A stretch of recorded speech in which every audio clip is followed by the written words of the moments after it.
sabía cómo ponerle esta prédica, pastora, porque estaba así como que no es tanto una prédica, es más que todo una palabra que yo, una enseñanza. Ahí arriba está de quién, bueno, cuando esté, de quién es la iglesia, signo de interrogación, y su título puede ser Desarrollando al Cristiano, desarrollándote como cristiano, conociéndote en la iglesia. Ponle como tú más quieras, ¿ok? Pero lo importante es que saques algo de esta palabra. Ahora, me estaba acordando y le pregunté a Adriana, a mi esposa, de cuando nosotros fuimos ordenados como pastores.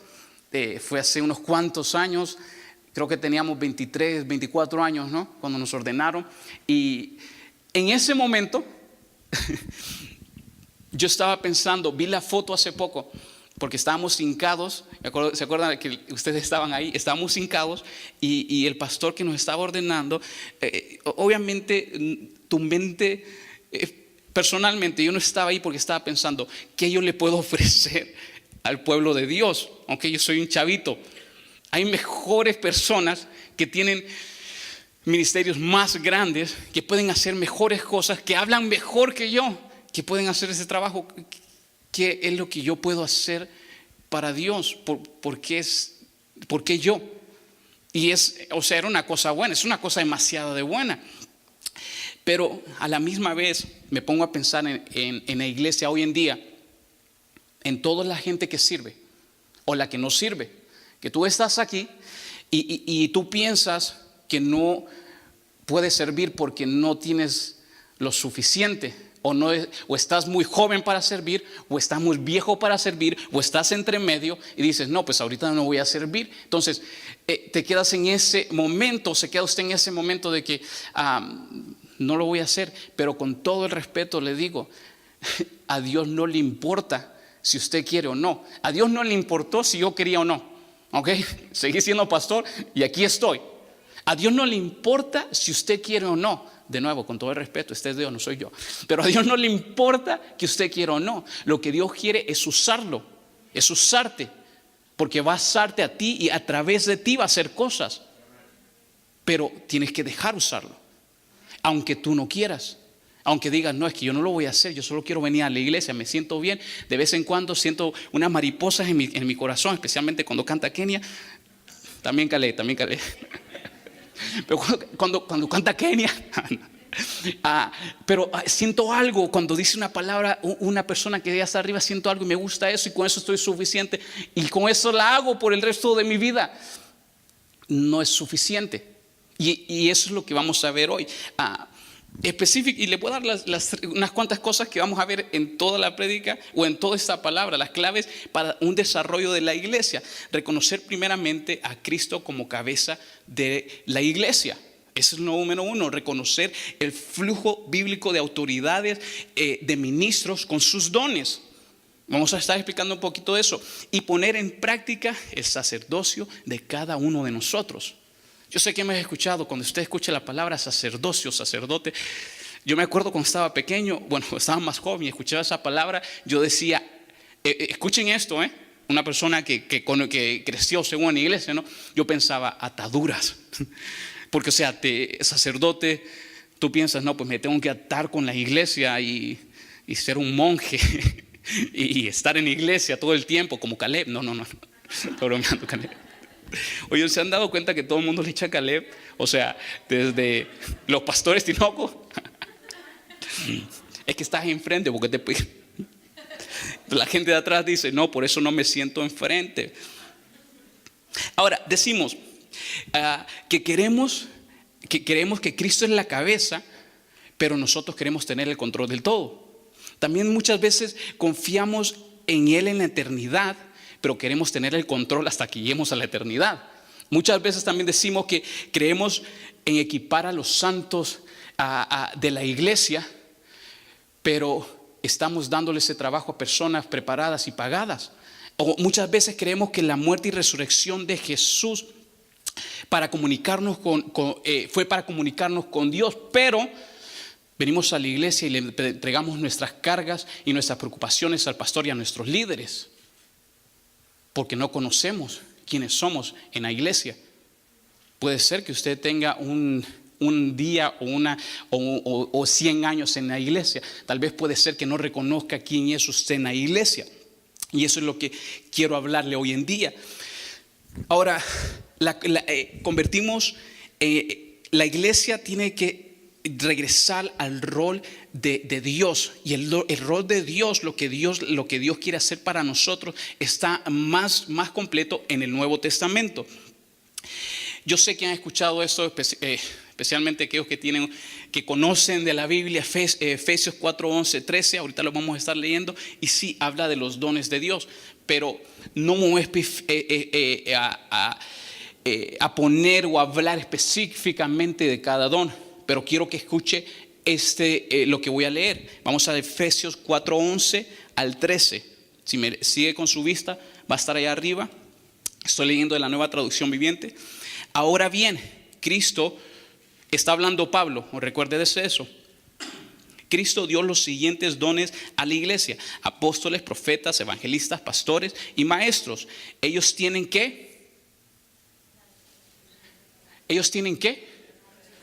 ¿Quiénes tienen la responsabilidad? Los apóstoles, los profetas, los evangelistas, los pastores y los maestros. Hasta este momento estamos hablando de personas específicas.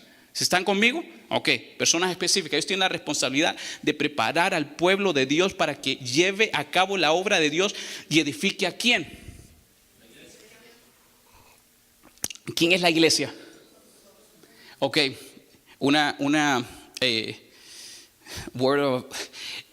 lo que tienen que decir ahora, ¿quién es la iglesia? Va a decir: yo soy la iglesia.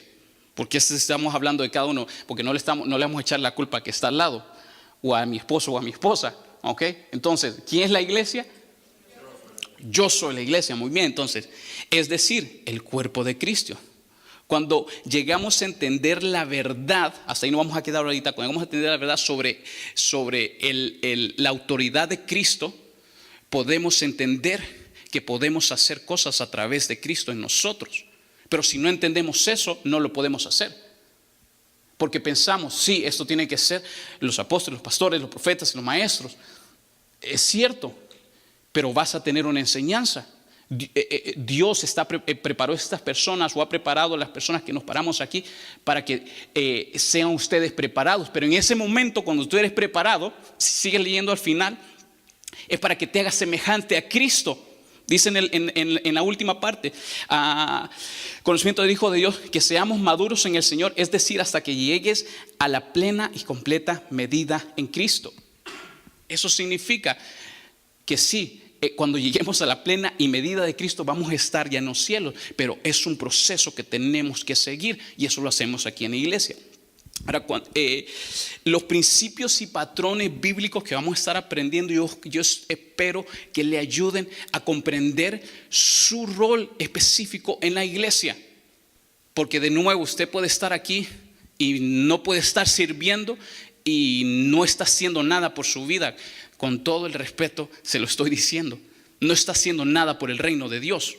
Y eso no es bueno para nada. Entonces dígase usted mismo: la autoridad le pertenece a Cristo. Dígalo. Pero como si la autoridad le perteneciera a Cristo. Vamos a decirlo de nuevo: la autoridad le pertenece a quien es dueño de algo, es porque lo compró. Lo explico. ¿Cuántos de ustedes tienen un auto, un carro, una pick-up, una troca, una guagua, una carcacha, lo que quiere llamar usted? ¿Cuántos tienen un carro aquí? ¿Han comprado un carro alguna vez? Okay. Por lo menos en el estado de Texas, lo único que usted tiene que tener por ley son las luces, el sticker, la placa y una aseguranza. Todo lo demás, como quiera tener su carro, si no quiere tener puertas, no tiene puertas, no puede tener. Usted lo compró, puede hacer lo que se le pegue la regalada gana con su carro, pintarlo lo que usted quiera. ¿Por qué? Porque usted lo compró, usted lo puede hacer. A la misma vez, Jesucristo pagó con su cuerpo, con su sangre, por la iglesia. Es de Él tiene la autoridad. Cristo tiene la autoridad en la iglesia. Ahora, Mateo 28, Jesús está a punto por ascender a su Padre. Él fue crucificado, resucitado entre los muertos. Unos días antes, Él está frente de una multitud y está a punto de decir unas palabras que yo creo que hasta el día de hoy siguen retumbando y tenemos que agarrarnos de esas palabras. Están en Mateo 28:18. Voy a estar ahí arriba. Se me ha dado toda ¿qué? Se me ha dado toda la autoridad. Esto es Jesús hablando. Y si usted puede llegar a comprender la fuerza o el poder que hay atrás de esas palabras, yo creo que no seríamos los mismos escuchando esto o leyendo esto de nuevo, porque está Jesús diciendo: se me ha dado a mí, Jesús, todo el poder, toda la autoridad en el cielo y en la tierra, toda completamente. Él tiene la autoridad en el cielo. Cualquier cosa que Él diga, los ángeles lo hacen. ¿Quién ha jugado aquí alguna? Bueno, lo jugaron. Simón dice, Simon says. Simón dice, pónganse de pie, y todos se ponen de pie. Simón dice, ponte el pie detrás de la cabeza, y te lo ponen detrás. Ay. Simón dice, hazme una pizza. Lo inventó Jesús, para que sepan. Tiene muchos años de ese juego. Pero más que eso, no solo dijo, tengo autoridad, toda la autoridad en la iglesia, tengo toda la autoridad en la tierra completamente. Todo en la tierra lo tengo. Si Él dice, Jesús puede decir en cualquier momento para la humanidad, y Él puede hacer lo que se le pegue la regalada gana. Él puede intervenir y puede hacer. Ahora, Él tiene todo el poder y la autoridad. ¿Estamos aquí? Él tiene todo el poder y la autoridad. Entonces, ¿cuál es la razón por la cual no dormimos bien en la noche si sabemos que Dios tiene todo el poder y la autoridad? ¿Se ha puesto a pensar en eso? Dios tiene, y lo cantamos vez tras vez, canción, otro cantante va a hacer esa misma canción. Tú tienes el poder y la autoridad, Dios, y lo oramos, y nuestros hijos se enferman y todo eso se derrumba. O pasamos una situación y todo eso se va. Y aquí está, lo hemos leído, lo cantamos. Dios, tú tienes todo el poder y la autoridad. Si eso fuera de verdad, dormiríamos tranquilos, súper tranquilos. Yo sé que tú tienes todo el poder y la autoridad. Todavía está en control. Él está en control de todo lo que pasa. Cualquier cosa que hagamos, Él está en control, porque Él dice que tiene todo el poder y la autoridad aquí en el cielo y en la tierra, en la iglesia. Sea que sea un pastor aquí o no sea un pastor aquí, sea que sea quien sea, Él tiene el poder y la autoridad. Él es el pastor, Él es el que compró la iglesia. Esto es de Él. De nuevo, Él tiene la autoridad y el poder de cualquier cosa en la tierra. No nos debemos de preocupar por lo que estemos pasando. Yo sé que esa es la vida, yo sé que somos humanos, yo sé que va a haber esa parte humana donde nos vamos a preocupar, pero hay un Dios, y es Jesús que pagó el precio por nosotros. Y esto es donde entra, porque Jesús dice, edificaré mi iglesia. Ahora se acuerda que Dios es un Dios de celoso. Si han escuchado eso, ¿verdad? Y lo hemos leído en la Biblia. Jesús tiene el mismo ADN de Dios, pero entonces Jesús es el Dios posesivo, porque dice mi iglesia. Esta es mi iglesia, está hablando de mi iglesia. Ahora, esa es su propiedad y Él tiene autoridad. En nosotros es nuestra iglesia, porque ese es un sentido de membresía, de compañerismo, de privilegio, de servir. Pero sigue siendo su iglesia. Llegamos a un problema, y se lo voy a decir así, tal vez su cabeza va a decir, pero esta es la verdad, que decimos, esta es mi iglesia, y sí es cierto, pero espérame, esta es mi iglesia y estoy construyendo mi iglesia, y empezamos a hablar de mi iglesia, pero es un término erróneo, porque esta es la iglesia de Dios. Dios compró su iglesia, y hablamos del ejemplo del carro. Y una vez que la compró, Él tiene un propósito para su iglesia. El propósito que nosotros nos movamos o cómo nos movemos se dirige por Dios, por Cristo. Y la persona, el pastor, es el que dirige eso cuando Cristo se lo pone en su corazón. Pero esta es su iglesia. Dígase a sí mismo, el ministerio pertenece a la gente. El ministerio le pertenece a la gente. ¿Cuál fue el anterior? La autoridad le pertenece a Cristo, el ministerio le pertenece a la gente.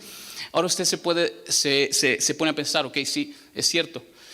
Ahora el ministerio, cuando pensamos en ministerio, hoy en día en general pensamos en los pastores, o en una profesión más que todo, predicador, maestro, cantante,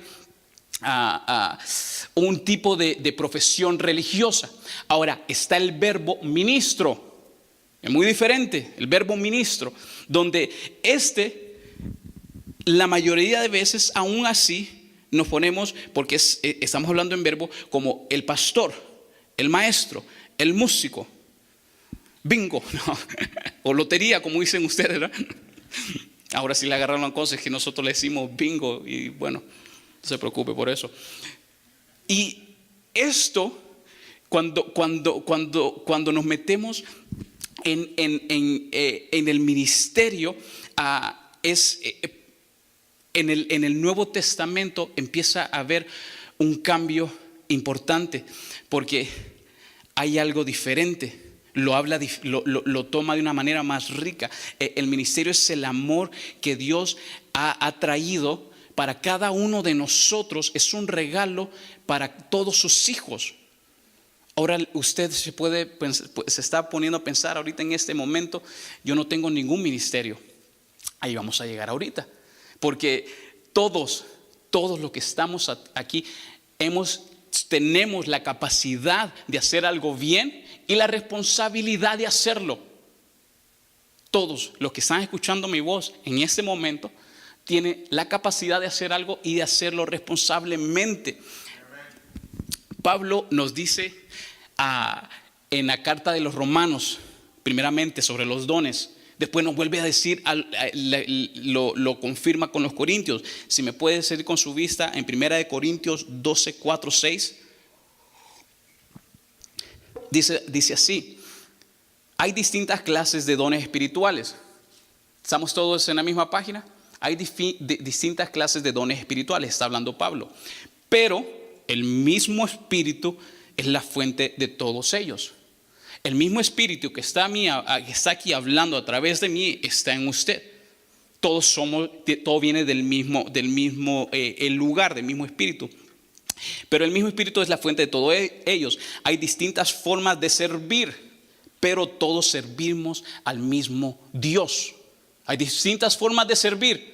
Todos servimos a distinto Dios. Dios trabaja de manera diferente, pero el mismo Dios quien hace la obra en todos nosotros. Es el mismo Dios. Esta palabra servir aquí, para que sepan, en la lengua antigua era diáconos, o sea, con K, diáconos, que significa sirviente. Y eso es donde Pablo quería dejar entender: todos somos sirvientes de Cristo. El ministerio empieza cuando servimos con amor a la gente. Y es donde ustedes se puede ir para atrás y puede decirme: ok, yo necesito un ministerio. Es cierto, necesito un ministerio. Ahora déjeme decirle, no levante su mano, pero yo creo que todos han aceptado a Cristo como su Salvador. Ok, toda persona que acepta a Jesucristo como Salvador ya empezó con su ministerio. Ok, no me creen. La mujer samaritana, ¿sí se acuerda de ellos? Ese es cuando en Juan 4, cuando Jesús llega y los discípulos se van a comprar comida, están comidos ya, y entonces Jesús se sienta en el pozo y la mujer llega ahí, okay, y Jesús establece una conversación con esta mujer. ¿Sí se acuerdan de esta historia? Entonces esta mujer empieza a conversar, pero empieza a meterle cosas de gobierno espiritual. Y si cuando el Cristo venga, y Jesús inmediatamente la para, porque Jesús estaba interesado en algo, en su necesidad específica. Jesús la para cuando ella empieza a decir: cuando el Cristo venga, Él nos va a decir qué hacer. Entonces Jesús la para y le dice: espérame, en Juan 4:26 dice: espérate, estás hablando con el Cristo, yo soy el Cristo.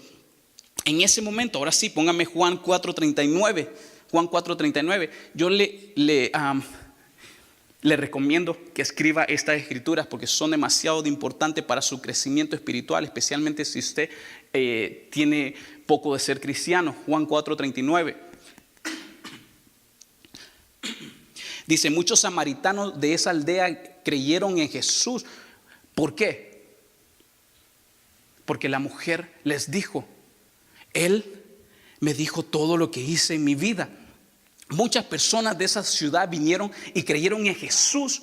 ¿Por qué? Porque ella les dijo. Ahora, si se da cuenta y vaya a leer esa historia, se lo recomiendo. Ella solo tenía unos minutos de ser cristiana, de haber recibido a Jesús. Unos minutos. Y empezó a hablar de Jesús. Ella empezó su ministerio. No necesitas,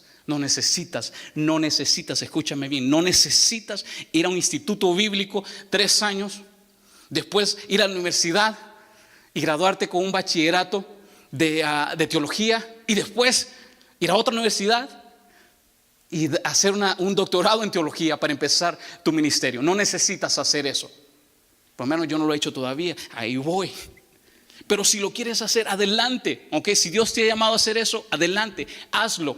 Pero esta es la cosa, que si la iglesia, la gente, nosotros sabemos quién es Dios y cuál es a quien nos ha hablado a hacer, aunque no sepamos, Dios quiere empezar su ministerio a través de nosotros inmediatamente.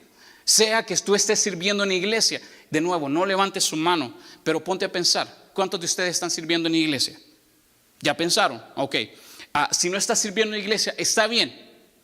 ¿Cuántos de ustedes están siendo o sirviendo afuera? Y ustedes me dicen, ¿cómo es eso? Ok. ¿Cuántos le están hablando a las personas de Jesús? Eso fue lo que hizo la mujer. Ella empezó a servir. Porque si no sirve, no sirve. ¿Qué estamos haciendo? ¿Vas a seguir viniendo a la iglesia a sentirte bonito? ¿A que se sienta bien todo lo que pasa los domingos o los jueves? ¿O vas a empezar a hacer una diferencia?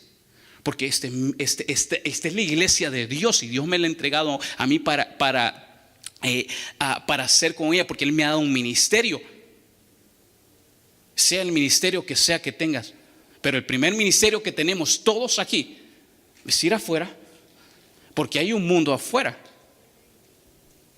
Y es un mundo desesperado, créamelo. Una vez que entendemos la gracia de Dios que está sobre nuestra vida, lo voy a decir de esta manera. Muchas veces pensamos, el pastor lo puede hacer, los líderes lo pueden hacer, pero si allá hay necesidad, ¿cómo yo no veo la necesidad que está afuera? ¿En qué mundo usted vive? Si nosotros, y escuchen, y me estoy poniendo también, estoy hablando de la iglesia, escúchenme muy bien por favor. Si nosotros nos hubiéramos puesto a orar hace unos cuantos años antes, no estaríamos donde estamos ahorita. Estoy hablando de nuestro país, Estados Unidos. La inmoralidad sexual, impresión, cómo se ha legalizado tantas cosas que no tienen que estar. Cómo hemos llegado a este presente que tenemos. ¿Sabe por qué? Porque la iglesia no ha hecho su trabajo. Porque pensamos que venimos a Dios, le entregamos nuestra vida y voy a esperar hasta que venga un profeta y me diga lo que tengo que hacer. Su ministerio empieza inmediatamente. ¿Qué es lo que está haciendo? ¿Qué es lo que está haciendo? Hijo, yo pensé que no iba a ser tan así, pero bueno. La autoridad le pertenece a Jesús. El ministerio le pertenece a la iglesia. El ministerio no le pertenece a Jesús. Absolutamente. El ministerio le pertenece a la gente, a la iglesia, a cada uno de nosotros, a mí. ¿Qué es lo que estamos haciendo? Usted puede pensar, ¿sabes qué, Ángel? Yo no puedo hacer nada. Es más, si me pones a tocar esas congas, hasta mal me saco de ritmo todo. Eso no es el punto, ¿ok? Sino es la disponibilidad que tenemos en hacerlo. ¿Cuál es la disponibilidad que usted tiene en hacerlo? Si alguien alguien de aquí se le acerca a uno de ustedes y le dice, ¿sabes qué? Me gustaría si nos ayudas con algo en la iglesia, un pastel, una cookie. Y si tú tienes la disponibilidad para hacerlo, tu ministerio empieza a florecer. Tan fácil como eso. De verdad, Ángel, tan fácil como eso. Pasos pequeños, pasos pequeños. Ahora diga conmigo, todos los cristianos son sacerdotes de Dios. Ay, Ángel, primero me dijiste que tenía un ministerio, ahora me estás diciendo sacerdote.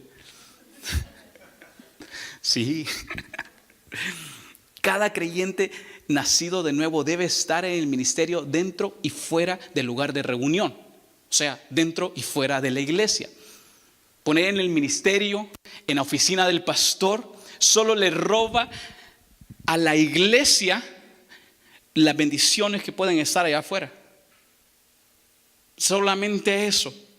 Un ejemplo, me encanta este ejemplo. Yo creo que nunca he predicado específicamente de ellos, pero algún día lo voy a hacer, de los 4 hombres en Marcos 2 que llevan a su amigo paralizado. ¿Sí se acuerdan de esa historia? Estoy pensando a ver si se acuerdan de la historia o no. Rápido se la voy a decir.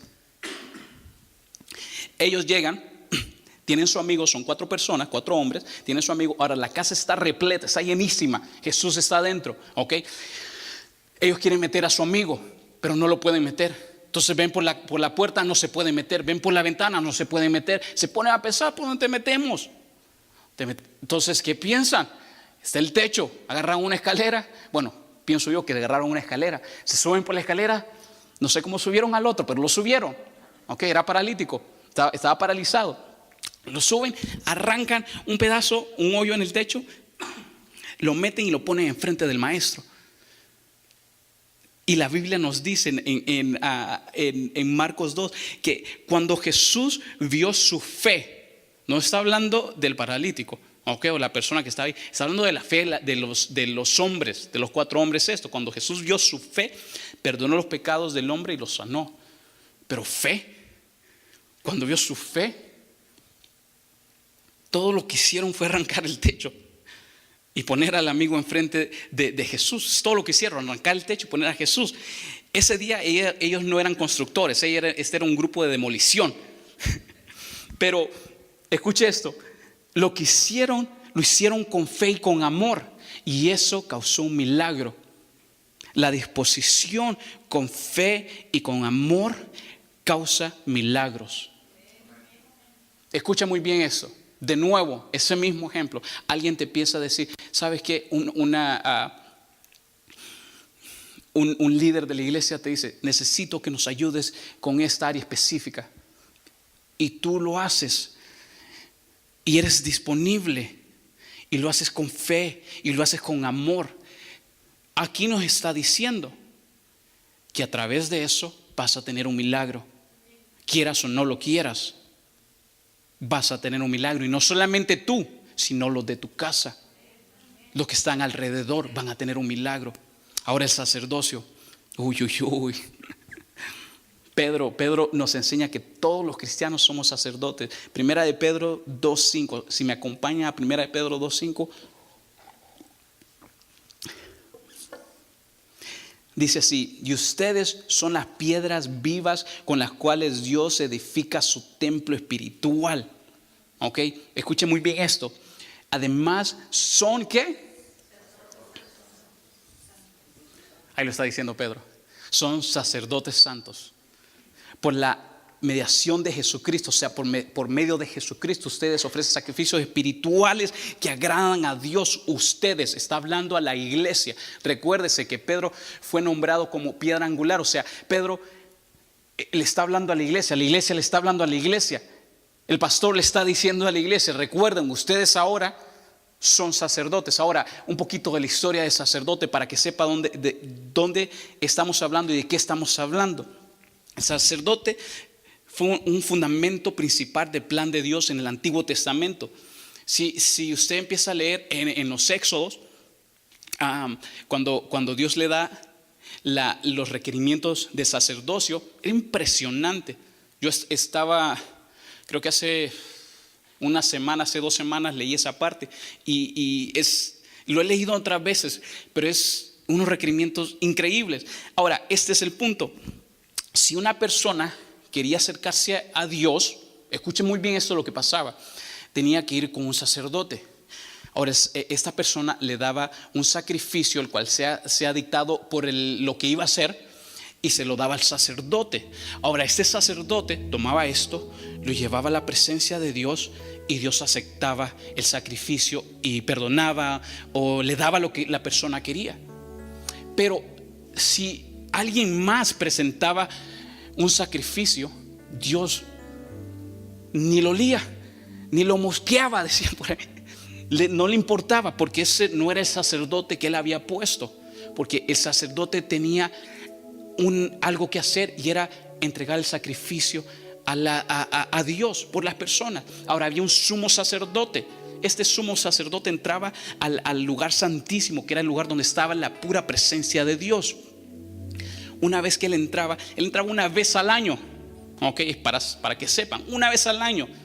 ¿Cómo puede vivir una vez al año sin la presencia de Dios? Entraba una vez al año y llevaba un sacrificio de sangre para intervenir por todo el pueblo. En otras palabras, esto es lo que Dios había establecido en el Viejo Testamento. Ahora, el sacerdote era el representante de Dios. Si se puede ver eso, ¿no? Era representante de Dios. Dios hablaba y enseñaba sus leyes y sus preceptos a través del sacerdote. Si no estaba el sacerdote, no se podía hacer nada.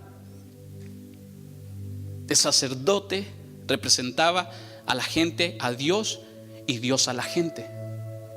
Ahora llega el Nuevo Testamento, llega Jesús, y Él dice: a través de mi muerte, de mi resurrección, de mi sangre, todos ahora son sacerdotes. Todos tenemos la entrada al trono principal. Todos ya no necesitamos a un intermediario terrenal para que vengan a la presencia de Dios. Ya no más. Dice la Biblia que el velo se rompió. Yo le recomiendo que vaya a Éxodos a ver de cómo estaba hecho el velo, cuántas telas tenía. Era una cosa extremadamente ancha, pero vaya a leerlo. Pero dice la Biblia, el velo se rompió. Hay un acercamiento. El sacerdote, ya no necesitamos más sacerdotes. Y aquí es cuando nos dice de nuevo Jesús: ustedes, diga usted, yo soy el sacerdote. Yo soy un ministro. No necesita estar aquí arriba para ser un ministro, un sacerdote. Usted representa el sacerdocio y el ministerio de Dios, de Jesús, donde quiera que camine. Eso es lo que somos. No piense menos de usted. Yo hice eso. Aún por muchos años pensaba menos de mí, porque miraba gente cómo predicaba y cómo hacía las cosas, y decía: ¿por qué yo no podía hacer eso? ¿O por qué no puedo hacer eso? Porque yo no soy ellos. Sencillo, yo no soy ellos. Y Dios me va a usar a mí de otra manera. Dios lo va a usar a usted de otra manera. Usted tiene un propósito en la vida, tiene un propósito en la iglesia. Primeramente, su propósito es estar aquí. Y después de eso es llevarlo afuera. No se trata de que se quede aquí. Qué bonito es estar aquí entre los hermanos, agradándoles y cantándoles a usted. Lo mejor es, muchas veces, se lo digo, porque me ha tocado las 2 veces predicarle a los que no creen, porque hay más atención.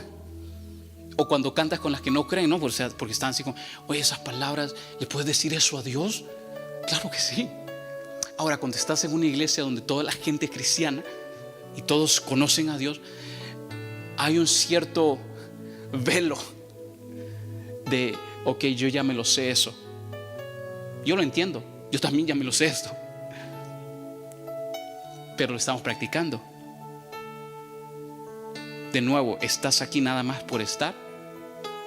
¿O estás aquí para hacer algo por la iglesia? Que eso es lo que venimos a hacer. Por eso es que estás aquí hoy en día. Un día vas a llegar, y hoy estamos aquí. Yo sé que ya estamos terminando, ya terminé. Tal vez estás bien en tu trabajo, vas a tener una buena vida, pero un día vamos a llegar al del trono de Dios. Vamos a estar presente a Él. ¿Qué le vas a presentar? Nada más tu silla donde estuviste sentado 40 años. Mira, Dios, mi silla tiene mis marcas, Dios. o vas a presentar una legión de gente que fue reconocida, que reconoció a Dios porque tú les hablaste de ellos? O simplemente le vas a decir: ahí está mi hijo, yo luché por mi hijo y lo traje a la iglesia, y algo pasó a través de su vida. O yo traje esta persona, fue una persona, Dios, que yo nada más me enfoqué, pero de esta persona nacieron muchas naciones. ¿Qué es lo que vas a presentar cuando estés enfrente de Dios? Dios quiere lo mejor para cada uno de nosotros, pero a la misma vez está esperando que hagamos algo por la iglesia. Bueno, te pones de pie, por favor.